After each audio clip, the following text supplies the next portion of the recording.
രണ്ട് മുന്നണികളുടെ UDFിൻ്റെയും LDFിൻ്റെയും പ്രകടന പത്രികകൾ വിശദമായി ചർച്ച ചെയ്തിരിക്കുന്നു. ഇത് പച്ച മലയാളത്തിൽ തന്തയില്ലാത്ത പത്രപ്രവർത്തനമെന്ന് പറയും.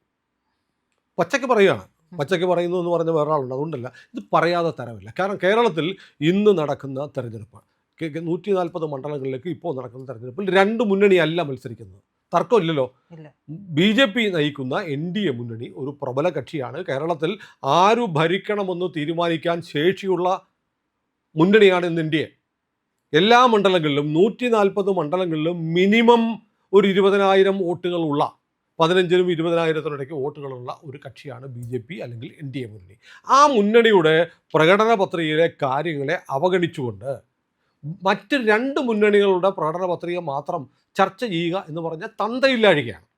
മലയാളത്തിലെ പിതൃശൂന്യ മാധ്യമ പ്രവർത്തനത്തിൻ്റെ ഏറ്റവും ക്ലാസിക് ഉദാഹരണമാണ് ഇന്നത്തെ പത്രങ്ങൾ കാണിച്ചിരിക്കുന്നത്. എന്നാൽ BJPയുടെ കയ്യിൽ നിന്ന് കാശ് മേടിച്ചിട്ട് ഞൊട്ടിയിട്ടുമുണ്ട്.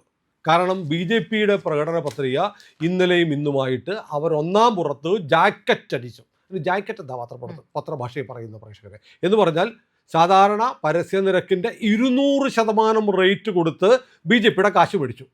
എന്നിട്ട് BJPയുടെ പ്രകടന പത്രിക, മൂന്ന് മുന്നണികളുടെ പ്രകടന പത്രിക താരതമ്യം ചെയ്യേണ്ടതല്ലേ? നിങ്ങൾ എന്താണ് BJP എന്ന് പറയുന്ന കക്ഷി ഇന്ത്യയിലെ ഏറ്റവും കൂടുതൽ സംസ്ഥാനങ്ങൾ ഭരിക്കുന്ന രാഷ്ട്രപതി മുതൽ MLA-മാരാണെങ്കിലും MP-മാരാണെങ്കിലും പഞ്ചായത്ത് മെമ്പർമാരാണെങ്കിലും രാജ്യത്ത് ഏറ്റവും കൂടുതൽ ഉള്ള രാഷ്ട്രീയ പാർട്ടിയാണ് BJP.